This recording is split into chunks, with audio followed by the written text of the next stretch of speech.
Podcaster's Guide to the Conspiracy, brought to you today by Josh Edison and Dr. M. Dentith.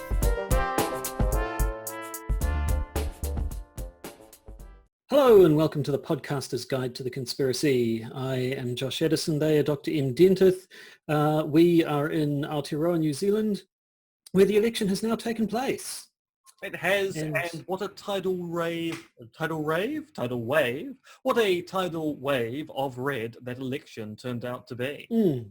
Yes, I mean, no real upsets to it, a few, the odd surprise. Apart from a lot of electorates down country which are traditional national voting bases turning red, I think there were a lot of upsets in this election when you actually get down to electorates changing hands and a party achieving a majority in an MMP system. Well, so yes, that's... Actually, when you say there were no upsets, it was upsets all night long. Well, I mean, overall, nobody was expecting Labour to lose this election. It was a surprise that they won with the majority that they've achieved. And so, some of the upset, I mean, I can't be bothered going into the New Zealand electoral system here, but certainly the party goat was, or party vote, not the party goat. The party goat was going to go Labour.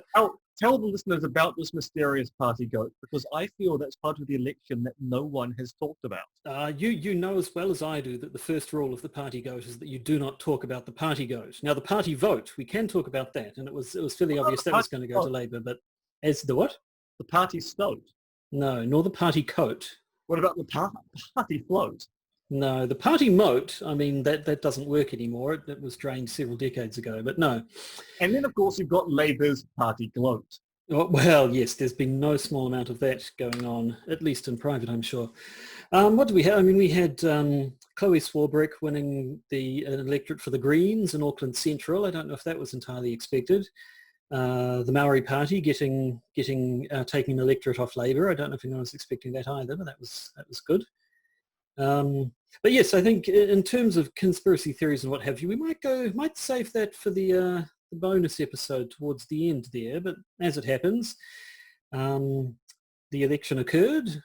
And it was quite upsetting, despite what Josh said. Well, certainly upsetting to National. Wouldn't deny that. Very upsetting.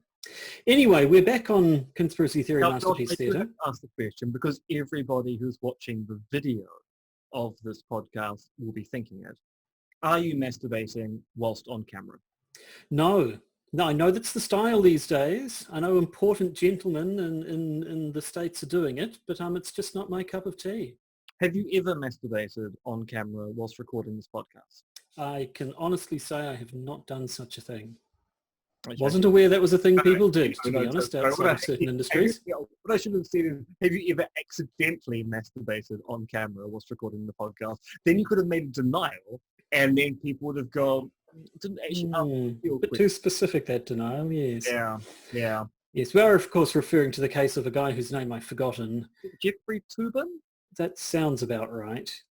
And yeah, frankly, I've got the gist of it, and I have not wanted to investigate any further to find out the full details of it, because I don't think my life would be enriched by knowing anymore.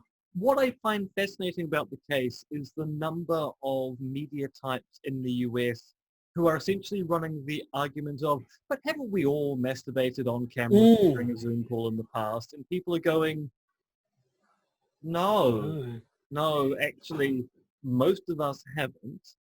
And most of us would be mortified at the very thought of it.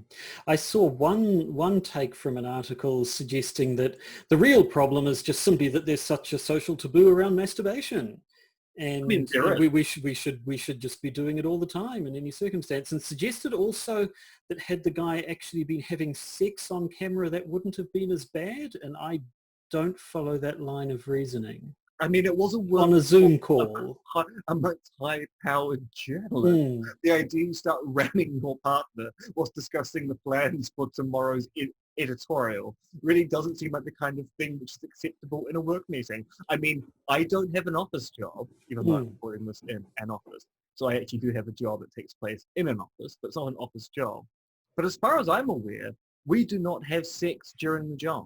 Not that No, there's anything wrong about having sex on the job. Many professions actually rely upon that.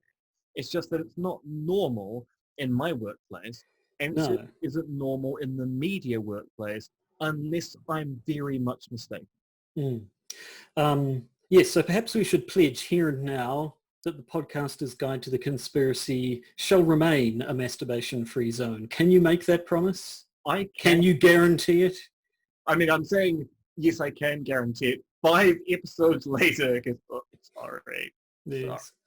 Well, we'll see. That's our promise to you, listeners.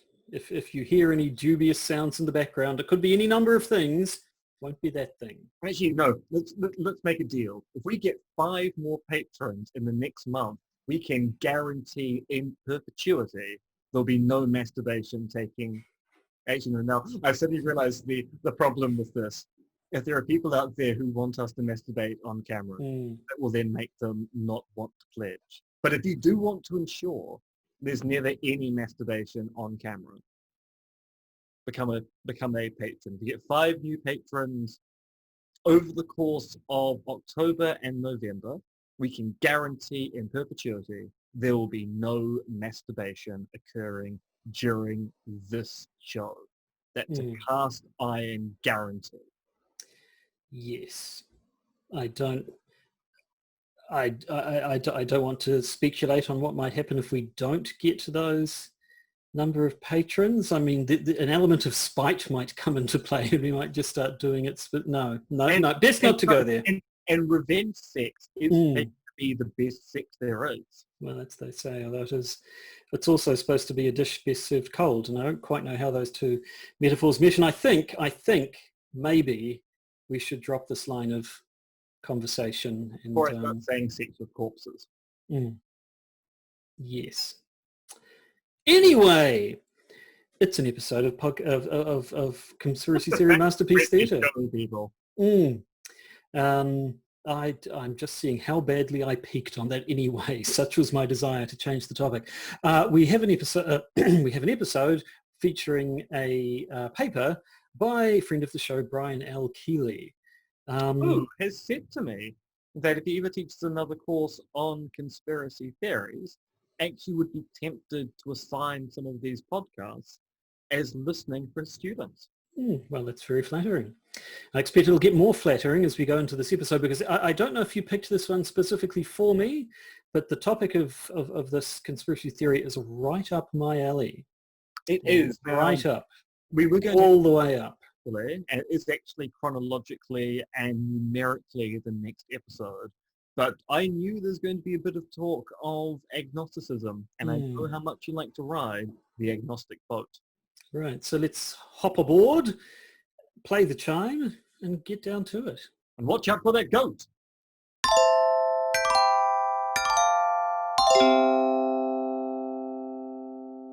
Well, that was a very messy introduction, but it'll be fine. I'm sure nothing bad will come of it. Now, this week we are talking about God as the Ultimate Conspiracy Theory by Brian L. Keeley, published in Episteme in 2007. And this is a special issue of Episteme in which every single article is on conspiracy theories, and it's edited by none other than David Cody. Now, I do want to get one thing out the gate immediately. There is a big debate amongst philosophers as to how we're meant to pronounce the name of this journal. Because, as Josh has just said, most people think it's episteme, but other people might think that actually because it's Greek and it's ancient Greek, it's probably episteme. And the thing is, nobody knows. The other thing to note is that by 2007, when this collection comes out, my work on my PhD has just begun. Right, so as we go through this, imagine a young, fresh-faced M, not that you're even not fresh-faced, I have to say, struggling, hunched over a desk, pounding out that PhD. So it's an image that warms the cockles of my heart. It warms someone's cockles. Indeed, well, let's not get into that. Now, this paper, it's a bit of an interesting one because it's kind of more a paper in philosophy of religion than it is philosophy of conspiracy theories, but let's start with the abstract, which reads, traditional secular conspiracy theories and explanations of worldly events in terms of supernatural agency share interesting epistemic features. This paper explores what can be called supernatural conspiracy theories by considering such supernatural explanations through the lens of recent work on the epistemology of secular conspiracy theories. After considering the similarities and the differences between the two types of theories, the prospects for agnosticism, both with respect to secular conspiracies and the existence of God, are then considered. Arguments regarding secular conspiracy theories suggest ways to defend agnosticism with respect to God from arguments that agnosticism is not a logically stable position and that it ultimately collapses into atheism, as has been argued by N. Russell Hanson and others. I conclude that such attacks on religious agnosticism fail to appreciate the conspiratorial features of God's alleged role in the universe.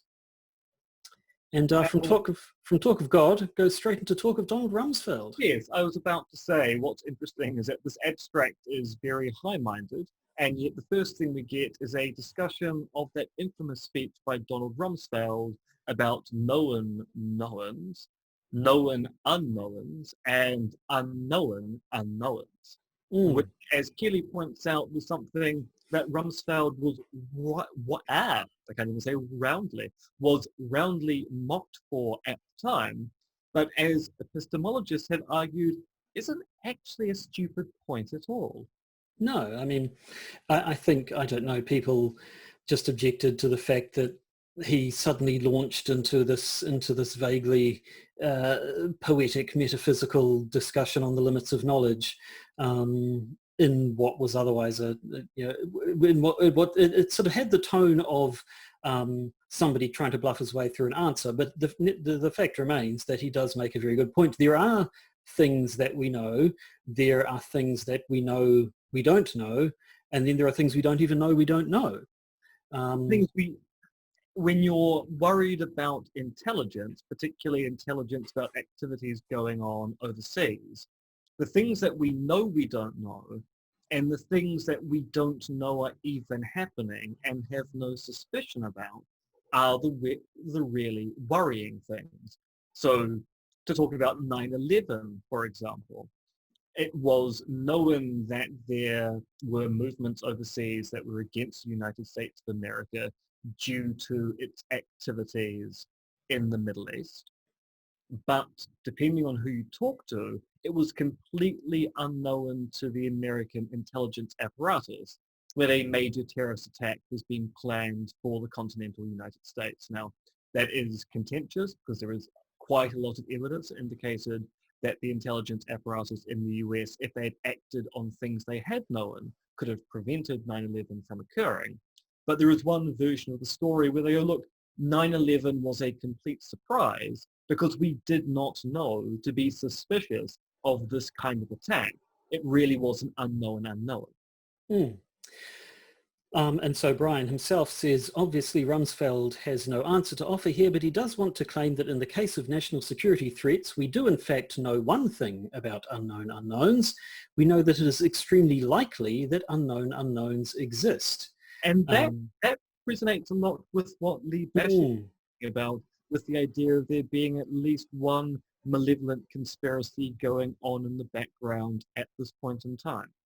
Yes, and I think this paper certainly shows that from the looks of things, Lee had been rubbing off on Brian at this point. There's a bit of, and obviously he specifically cites Lee Basham's Resilience and Ubiquity paper, and we can see bits of it coming in as it goes. But Brian goes on to make the interesting point that and this is something, again, actually kind of reminds you of the likes of Lee Basham stuff about local context and the number of unknowns there might be sort of being a feature of the world around us. He says, For example, Rumsfeld is speaking from his position as the United States Secretary of Defense. It might well be that his opposite number in the Sultanate of Brunei has fewer grounds to worry about some completely unexpected threat.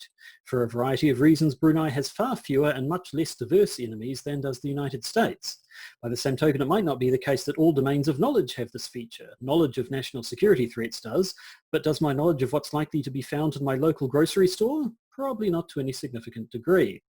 Why does the domain of national security have this feature? I suggest that part of the answer is that it is a realm in which conspiracies are rife, and conspiracies have interesting epistemic features, as philosophers have recently begun to explore in earnest. And so from there, that's sort of the introduction, I think, that does a little bit of scene setting. The next section of the paper is basically a recapping of Brian's previous works. In particular, you'll recall from the very first of his papers we looked at, he used the analogy of Hume talking about miracles to say, can we talk about conspiracy theories the same way, and decided possibly not. And that is a nice way of bringing in the sort of the religious angle that comes into this paper. So he says, the impetus of my investigation into the epistemology of conspiracy theories, in particular those which seem particularly dubious, and then lists off a bunch of dubious conspiracy theories, was the question whether there might be a Humean analysis of such theories that would identify them as incredible a priori. In other words, can we identify a class of conspiracy theories, I call them unwarranted conspiracy theories, or UCTs, that were by definition incredible? My conclusion was that, alas, such an analysis fails. The chief problem is that there is a class of quite warranted conspiracy theories about such events as Watergate, the Iran-Contra affair, and so on, that there is no principled way of distinguishing a priori the two classes from one another. And this leads Brian on to his discussion about how there's no mark of the incredible, because the standard Humean tactic on miracles is that because miracles are incredible, i.e. miracles don't occur, then when someone talks about a miracle, that's prima facie a rationale for going, I don't need to believe that occurred because miracles are by definition impossible. But the whole problem with the problem of conspiracy theory is that there is no mark of the incredible. And as Brian says, there is no mark of the incredible, as it were, as Hume argues there is for reports of miracles. As a result, contrary to being able to reject conspiracy theories out of hand prior to any investigation, we ought to adopt an agnostic attitude with respect to conspiratorial claims. Or, initially at least, as time passes and investigation ensues, we will generally come to lump the given theory in either with the Watergate, the credible, or with the faked lunar landings, the incredible. Yes, and reading that, my ears pricked up. Agnosticism, you say? I might have a thing or two to say about agnosticism. Why do ears prick up at the notion of agnosticism? Set the scene. Well, this will become more pertinent as we get further into the paper. But while I never went on to the dizzying heights of a doctorate, as did the good Dr. Dentith, I did my Master of Arts in Philosophy, in which I wrote a master's dissertation, and agnosticism was kind of the subject of it, or at least indirectly it was. My dissertation was on the compatibility of Fallablism and faith, and I argued towards the end that agnosticism, as it was first conceived of by Thomas Henry Huxley, essentially is Fallablism applied to the religious sphere, so it all works out nicely. Now, as in a little while, we'll get into a discussion on the merits of agnosticism or not, and I may have a thing or two to say.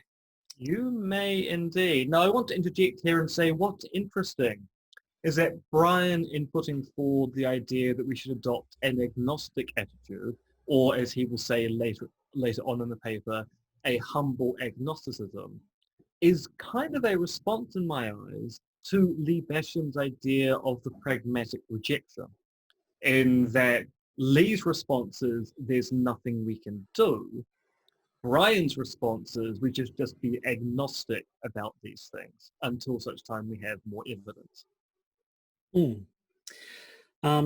So having recapped what he'd spoken about in the past, he then looks into the realm of philosophy of religion, saying, Initially, I took a discussion in the realm of philosophy of religion and saw what light it shed on the epistemology of conspiracy theories. In the present paper, I want to view questions of religious epistemology through the lens of the philosophy of conspiracy theories. What happens when one looks at God and the supernatural more generally as a sort of conspiracy? And I think here is where he mentions in a footnote Lee Basham's cases, as you recall, when we talked about afterthoughts on conspiracy theory, resilience and ubiquity, Lee Basham, in trying to show that the conspiracy theory is essentially baked into our very notion of society, talked about how a certain kind of religious thought is almost overtly conspiratorial when you have these supernatural agents acting in secret one way or another towards a common end, whether that's sort of, the forces of God versus the forces of Satan or whatever you want. It certainly has all the form of a conspiracy theory, and it's as old as religion. Now, what's interesting about this to my mind is the way that Brian's first paper is taking Hume on miracles and applying it to the philosophy of conspiracy theories. Now he's taking his reply to Hume on miracles via the philosophy of conspiracy theories and going, can we now make the trek back to the philosophy of religion? And so to do so, he starts talking about supernatural conspiracy theories. So those are conspiracy theories about the show Supernatural? No. Has that ended yet? Can it end? In about 4 weeks' time. They're into the last set of episodes now. How many seasons did it run for? 17? No, 14? It's a big number. The show is running out of steam. I'm still watching it because I want to see how it ends. It probably should have ended quite a long time ago. Didn't it basically end after like season 5 or something? It did, but it was very popular. Anyway, no, not very popular for another 9 years. So, I mean, while you probably could come up with certain conspiracy theories as to why the show Supernatural stuck around for as long as it did, that's not actually what we're talking about now. It's conspiracy theories that include intentional but supernatural agents who can't be detected on account of them being supernatural, who are essentially working in a kind of secret to achieve a common goal. That sounds very familiar. Agents? Or who is the supernatural agent? Well, indeed. To give an example of this, he talks to Boethius, the medieval philosopher Boethius, whose name I remember from philosophy, but it has been so long now. He was a 6th century philosopher in Rome who wrote the Consolations of Philosophy. He was, I think he became a Christian when he was in prison. I don't know that he was Christian before his incarceration. The Consolations of Philosophy is famous in philosophy for a variety of reasons, one of which is in the foreword to the Consolations of Philosophy. Boethius admits there are mistakes in the text, but they've been put there deliberately for the careful reader to discover, which is the cleverest thing a philosopher has ever done, is to go, yes, there are mistakes in this text, you're quite right. When you find them, you're very clever. I knew you'd find them. I put them there for you to find. They're definitely not mistakes I made. No, they're deliberately in there to mislead people. Wow. So he's obviously a very clever person. And one of the things he talked about, and I'm sure this must have been the reason why I studied him, is his talk on the problem of evil, which is one that comes up in metaphysics all the time. Basically the idea that if God is omnipotent, why does evil exist in the world is the short answer. It's a fact that bad, evil and suffering exists, and surely if God were all-powerful, all-knowing and all-good, he would be able to stop that, so why hasn't he? Boethius's solution to it is essentially that there is no such thing as evil. What we perceive as evil is just simply a limitation of us as human beings who are unable to fully comprehend providence or God's divine plan. If we understood the entirety of his plan, then we'd know why these things are necessary, and so that it isn't actually evil whatsoever. And the reason why one of the reasons why Boethius comes up with the idea of providence explaining the appearance of evil in the world is that Boethius is in prison when he's writing the Consolations of Philosophy for a crime he did not commit, or at least a crime he claims not to have committed. He was charged with treason. He was thrown into prison. It was very likely he was going to be executed. He was going, if there is a good and benevolent God out there, why would that God allow me, an innocent, to be punished for a crime I never committed? How can I explain this evil that's occurring to me? The best way to explain it is that some greater good will eventuate because of this. And so it's not really evil at all. It's part of God's grand plan to bring about a greater good somewhere down the line. Mm. And so Brian picks up on this saying, my contention is that this invocation of an unknown to us plan that explains why things have happened the way that they have has some elements of the kinds of secret plans that secular conspiracy theorists use to explain why things have happened the way that they have. But of course, you don't necessarily have to just rely on the idea of providence for sort of conspiratorial thinking, because you may be of the sort of religious school, the idea that there are forces of evil at work in the world, that Satan or whoever is actively seeking to combat God's plan, and that the evil exists in the world because there are actually these supernatural evil agents seeking to further it. And then actually mentions the nice sort of crossover here that occurs when you get people who look at stories of UFO sightings and try to reevaluate them essentially as encounters with supernatural angelic beings. So whether that's the people going through the Bible, talking at the various sites people have supposedly saw there, and mapping them to UFOs, or mapping modern UFO sightings to actually being encounters with the divine, so that you actually have a case of sort of secular UFO style conspiracy theories and supernatural conspiracy theories overlapping, which is nicely symmetrical. But, yeah, and actually there was actually some very interesting work on that, both with respect to re-evaluating UFO encounters as interactions with supernatural beings, and other work which goes, UFO encounters seem an awful lot like witch abduction stories, which indicates that maybe we can explain one of those away. We can probably explain the other ones away as well. Now at this point, Brian points out that supernatural conspiracy theories do differ from secular ones in some ways, but in most of the time we can work around it. I mean, first of all, we do say that conspiracies need to have more than one person behind them. And if we're just going for the article, for the idea that everything is simply God's plan, there's only one God, if you're a Christian at least. No, let me interject, because people who are fans of the tripartite God, the idea that God is three in one, God the Father, God the Son, and God the Holy Spirit, might be able to get away with a technicality by going, well, yes, technically we're monotheists, but our God is made up of three parts, so technically could conspire with itself. But in either case, you could make the argument that sort of omnipotence and omnipresence kind of makes God a special case, and maybe we should allow for that there. Keeley has argued in the past that, I'm swapping between calling him Brian and calling him Keeley again, I shouldn't do that, that conspiracy theories tend to be malevolent, which would certainly apply to satanic conspiracies, but probably you wouldn't want to say that divine, quote-unquote, conspiracies are malevolent. But he decides to go with something that Charles Pigden came up with in Complots of Mischief, the idea that conspiracy theories should be at least morally suspect, although not necessarily morally wrong. Yes, this is a line that I use a lot, which is, it doesn't really matter whether your intentions are good or bad.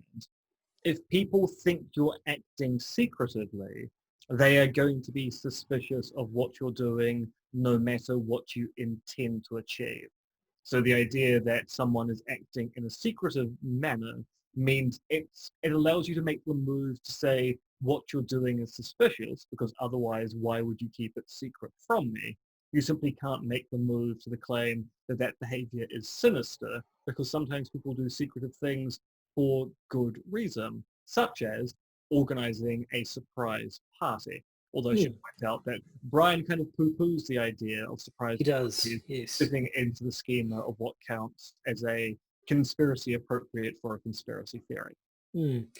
And sticking on the notion of secrecy, another sort of possible point of difference here is that providence isn't so much secret as it's just unknowable. We literally can't know it, not because it's hidden from us, but because it's the sort of thing that our human brains are not capable of grasping. So Brian says, if Boethius is correct, God is not hiding his intentions from us. We are constitutionally incapable of understanding his motivations and plans due to our necessarily limited, temporally bound perspective. And goes on to say that God, as a providential entity, is the ultimate unknown unknown. Which is why Donald Rumsfeld declared war on God back at the beginning of the War on Terror. So the next section of this paper is titled Agnosticism with Respect to the Supernatural. And as we saw in the abstract, he refers to Norwood Russell Hanson's criticism of the agnostic position and claim that the evidence used to support agnosticism better supports atheism. Now, I'm going to introduce a definition here, but because it's one that I'm going to argue against shortly. I assume when we're talking about agnosticism here, we're talking about the position that you can't say that God exists, and you also can't say that God doesn't exist because there isn't sufficient evidence for either position. Now, Hanson claims that the problem with the agnostic position like this is that it pulls a fast one, that it changes tack halfway through its argument. So Hanson says that the agnostic begins by assessing whether or not God exists as if you were a fact gatherer. So in other words, the agnostic will say, well, no, there isn't. We look for evidence. We don't find enough to support the notion that God exists, so we can't believe that. Hanson continues, he ends by appraising the claim's denial not as a fact gatherer, but as a pure logician. So in other words, the agnostic says, okay, I've looked for evidence for God, haven't found any, so I'm going to reject it there. But in terms of whether or not you should believe that God doesn't exist, well, you can't prove a negative. That's just a logical fact. So that's my reason for it there. So Hanson says, but the consistency demands that he either be a fact gatherer with both the claim and its denial, or else play logician with both. So he sort of says there's an inconsistency going on there, and that to be properly consistent, the agnostic should just be an atheist. So basically, the agnostic, according to Hanson, is on the horns of a dilemma, and they should either go the evidential way and say there's just not enough evidence to believe in the existence of God, so I'm an atheist, or they should go, well, logic dictates I can't prove a negative, but at the same time, I should bite that bullet. Now, of course, the problem with these objections is that they fail to contend with Faith and Fallablism, Certainty and Doubt, published by Addison 1999.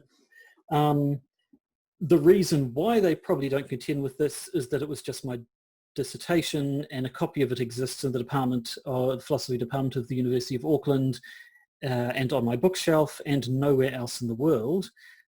So probably they can be forgiven. Are you sure it's for not available electronically through the University of Auckland now? I don't know. Do they scan things?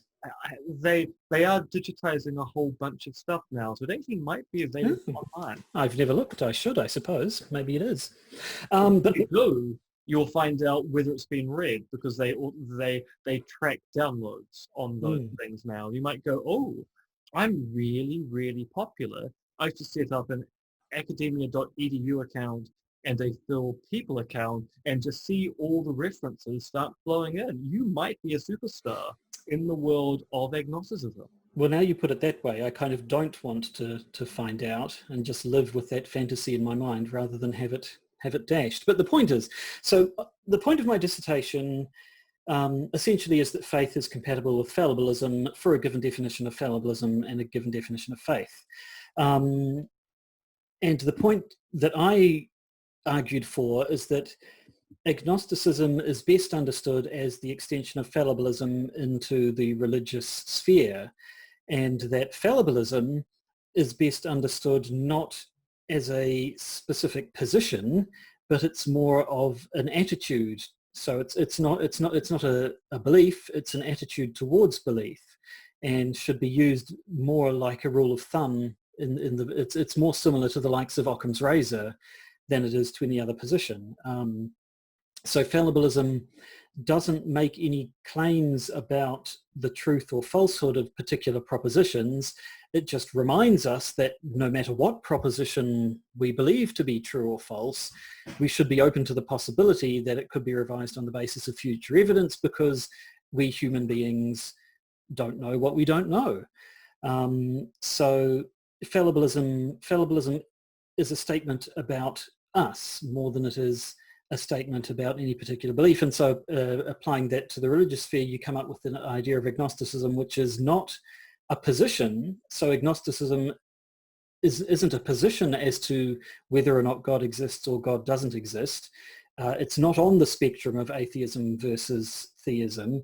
What it is an attitude that says whatever you do believe, you should be willing to accept that, willing to revise that belief on future evidence. And the immediate problem there, of course, is that kind of sounds contrary to the idea of faith. And so in the dissertation, I do a bit of a discussion on the nature of faith and how we can, different ways of perceiving it and seeing that there are ways and what I think are productive ways of thinking of faith, which do make it compatible with a fallibilist agnostic attitude. And then the main point of it that I sort of made towards the end is that the term agnosticism was first coined by Thomas Henry Huxley, who was kind of Charles Darwin's right-hand man.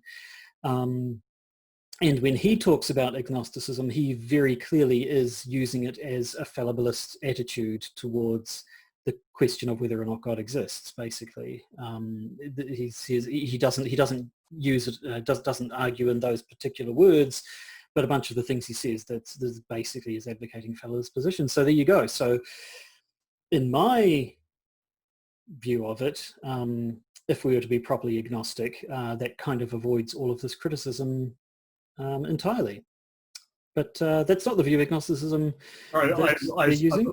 So there with a Douglas Adam quote. Well, that about wraps it up for God. Pretty much does.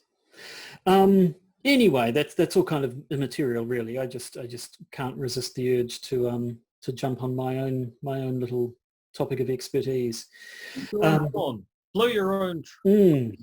Yeah, we swore that we weren't going to do that in this podcast. Actually, no, we haven't got the number of patrons yet, so who knows? Maybe I could blow my own horn. Well, precisely. Live on camera.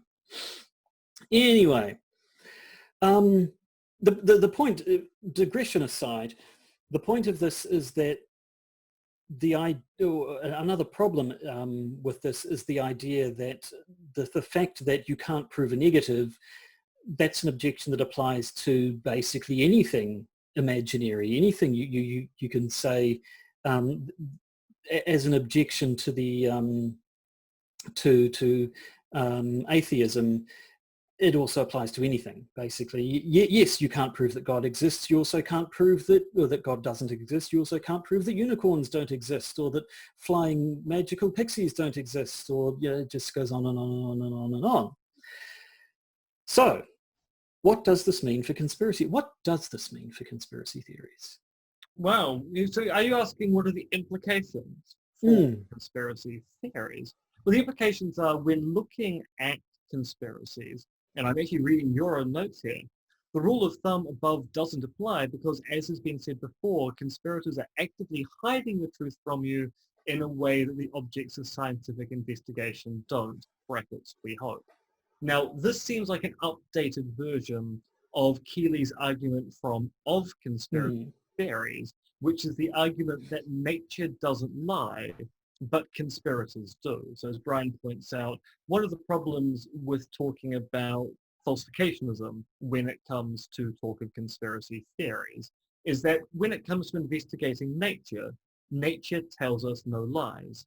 The problem is when you're investigating anything in the social sciences, the things you are interrogating often turn out to be human beings, and human beings often do lie about their internal lives or what they've been up to. So nature doesn't lie, but conspirators do.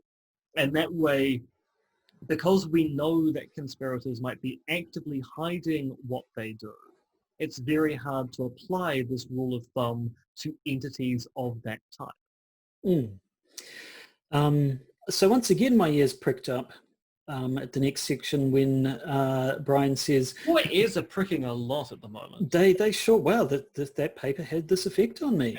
At this stage, your ears must be levitating above your head. Well, they were when I first read it. They're not. I've calmed down since then, which is why they're not showing up on video at the moment. But yes, I can assure you that was the case. But no, Brian says, we human investigators are fallible and we know this to be the case. And at which point I'd look directly in the camera and go, huh? And history is rife with credible conspiracies. This is one upshot of the Rumsfeld epigraph. Because, I argue, of the conspiratorial nature of the world, we know that there are not only national security threats that we know we do not know about, what a known terrorist group is currently planning, but we also know with as much certainty as we know anything else about the socio-political realm that there are threats about which we do not even know we are ignorant. By their very nature, these unknown unknowns are impossible to factor into any kind of a calculus of threat assessment, but there is a lesson to be drawn here, and that is a significant degree of humility with respect to our threat assessments. Humility, again, is, I think, another thing that pops up a lot in the fallibilist literature. Further, the point is not simply that we should acknowledge our ignorance and fallibility of reasoning. Surely we should always take our reasoning with a grain of salt. The point here is to make it very clear that in some select domains and under certain conditions, we would be prudent to be especially skeptical, more so than normal. And to me, everything he just said describes a fallibilist position, not a skeptical one at all. And so if as I argued, we can see agnosticism as just a kind of falliblism, and he's arguing what sounds an awful lot like falliblism to me. Frankly, I think this just makes me look better and better. Indeed, this is confirming everything you've always thought. Mm. Also, this to a very large extent goes to show that the characterization of Keeley's work in the early days is inaccurate, because this is perfectly in tune with particularism. Mm. So we now come to the question of what is God more like? Is God more like? Actually, sorry, I've skipped a little bit. The conclusion of Hammond. No. So you should have put there. Said, what is God more like? The Loch Ness Monster or a conspiracy theorist? That's how you should have gone there. I will do it. Yes. Is God like the Loch Ness Monster, or is he like a conspiracy theorist? Now, the reason why you say that is because Hansen basically says people, the likes of the Donald Rumsfeld, and then he also refers it to Carl Sagan, who says a similar sort of thing, that absence of proof is not proof of absence. Now, this is the idea that unknowns exist. But Hansen says, well, actually, when we're investigating in the real world, absence of proof pretty much is proof of absence. And if you deny that, then we get in the position of the fact that we can't deny the existence of anything. The Loch Ness Monster, Brontosaurus with Mokele Momembe, the Brontosaurus-looking thing in Africa, and any other pixies and whatever else you want to come up with. When we're talking about objects of scientific investigation, people have looked for the Loch Ness Monster. They've sunk probes, they've sonared the crap out of Loch Ness, and nothing's come up. And we should be able to say, actually, this is good enough evidence that the Loch Ness Monster just doesn't exist. Yeah, if we keep looking for something and we find absolutely no evidence of that thing, the fallibilist is obliged to go, probably should suspend judgment, or even go slightly further and go, actually the probabilities here are, given a sustained investigation into this topic and no positive evidence accruing, I am conditionally allowed to say, if no new evidence comes to light, that probably it's not worth believing. Yeah, again, fallibilism isn't even about suspending judgment. It's believe what you want to believe, just acknowledge there's always that possibility there. But so the point is, so we have objects of sort of investigation where the idea that absence of evidence is not evidence of absence doesn't really apply. But then we have the likes of conspiracy theories where conspirators are actively hiding from us, in which case it probably is reasonable to say, well, evidence of absence isn't actually evidence of absence of evidence. I'm going to tangle myself up with this because we have people actively trying to conceal themselves from us. So Brian says, unlike with the brontosaurs, by hypothesis, an omniscient God knows what we would consider evidence for his existence, and an omnipotent God could certainly leave only the evidence he wished to be found. Looking for a God that does not wish to be found would be quite a futile task. If God can be thought of as a kind of conspirator, he would surely be the ultimate conspirator. It's gone from the ultimate unknown to the ultimate conspirator. Brian continues, my suggestion is that the domain of beings whose power and knowledge far outstrip our own are precisely the kind of domain where we ought to be especially careful in trusting the outcome of our reasoning. I believe that it is that humility which is the basis for agnosticism with respect to God. So there the claim is that, we have different cases. If we're looking for positrons, then it's one sort of case. But if we're looking for conspiracies and possibly God, then it's the other and different rules apply. Now, I got a little bit flummoxed at this point because he says, however, in this paper, I'm arguing that the existence of the supernatural also calls for the Sagan rule, which I thought was the opposite of what he'd been saying up until now. The Sagan rule being the Carl Sagan, Donald Rumsfeld idea, the absence of evidence is not evidence of absence. I thought he'd just finished saying that, but that is, the case of God is a case where that doesn't apply, and he's saying it does apply. So I was a little bit lost there. Maybe he's just going back to Hansen and saying he agrees with Hansen's position. I'm not sure. I think the point here he's making is that when you start looking at the debate in theism versus atheism, it becomes a much more interesting debate than, say, between scientists and pseudo-scientists, in which you can kind of see there's a domain issue going on here between people who accept the scientific method versus those who don't. But when it comes to the terms of debate around theism versus atheism, there's a whole bunch of reasonable atheists and reasonable theists who go, well, actually, the debate here isn't just about evidence. The debate here is about what even counts as evidence.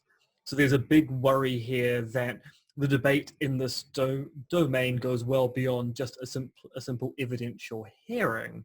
There's also a much larger meta debate about what the terms of the debate turn out to be. So I think that's where the Sagan rule is coming into effect here. Right.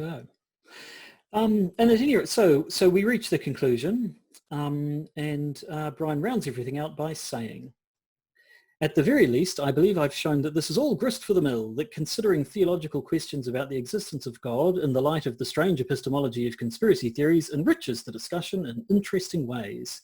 God's alleged mysterious ways are not unlike the alleged secret and mysterious activities common to secular conspiracy theories. And just as it is impossible to reject even the more dubious secular conspiracy theories a priori, requiring us to adopt an agnostic stance until such time as the evidence begins to roll in, similarly it is prudent to adopt an agnostic attitude with respect to God. At the very least, considering belief in God as the ultimate conspiracy theory indicates that agnosticism is not the logically bankrupt position folks such as Russell Hansen worry it is. And I also don't think that agnosticism is in any way a logically bankrupt position. But then I think of it as something slightly different, I think, from what they're talking about. So there you go. An interesting paper. It doesn't really further the debate around the philosophy of conspiracy theories, but does an interesting job of mapping it back onto the philosophy of religion. Yes, it does feel like it's the second half of conspiracy theories, where you start from human miracles to point out there's no mark of the incredible when it comes to these things which we pejoratively call conspiracy theories. Thus, we should actually be particularist about conspiracy theories and appraise them on the evidence, and then takes that argument and goes, can we now make that flow back to a discussion in the philosophy of religion? We can, the circle is closed, everything is complete. Now we can ascend to Godhood. Excellent. I'll look forward to that after we finish recording. Now that's all we have for you in this episode of Conspiracy Theory Masterpiece Theatre. have we anything else to say before we start plugging the Patreon episode? No, we've got more articles from this special issue, including a bit of a debate as to whether one of the papers we're even going to talk about, because there's one really odd paper in this special issue which isn't really about conspiracy theories at all, and I'm kind of wondering whether we should even bother looking at it. We'll have that discussion fairly soon, but otherwise I think basically we should move on to the exciting bonus content that our patrons can listen to very shortly. And remember, if 5 of you become patrons by the end of November, we can guarantee there'll be no tooting of anyone's horns on this podcast ever again, or indeed ever. But as to the content of that bonus episode, what are we going to talk about? Bit of post-election conspiracy roundup. We have to mention Rudy Giuliani being conned by Sacha Baron Cohen, something which is ludicrous on so many different levels. We have some manner of peaceful coup in Bolivia. We have the Great Barrington Declaration, which sounds a lot more lofty than I think it actually is, but we'll talk about that. More developments on the story of Hunter Biden and the alleged laptop containing his alleged emails. Which now apparently contains a lot of things, if you believe social media. So that's what we're going to be talking about shortly. If you'd like to hear about that, and you are currently a patron, then you're in luck, because you can, just like that. Don't have to do a single thing. If you would like to hear about that and you're not currently a patron, well, then you can just become one. Just as simple as that. Just go all Judith Collins and say, I would just simply become a patron. That's the sort of thing she'd say. Do we really want Judith Collins as a patron of this podcast? I want anyone who wants to be a patron of this podcast to be a patron of this podcast. Have discussion after this podcast about that attitude.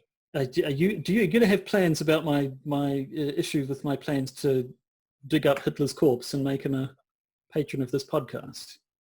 We're definitely having a conversation about how this works after this podcast. Fine.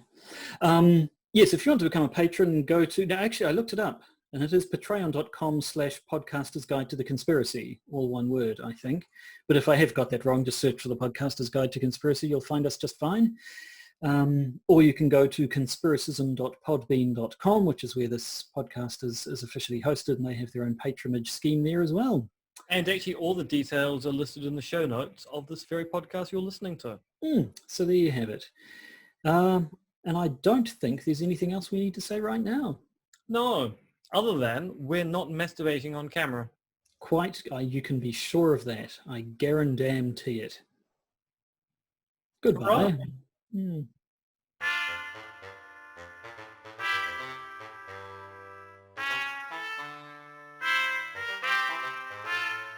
You've been listening to the Podcaster's Guide to the Conspiracy, starring Josh Addison and Dr. M.R.X. Denton, which is written, researched, recorded and produced by Josh and M. You can support the podcast by becoming a patron via its Podbean or Patreon campaigns. And if you need to get in contact with either Josh or M, you can email them at podcastconspiracy@gmail.com or check their Twitter accounts, monkeyfluids and Conspiracism.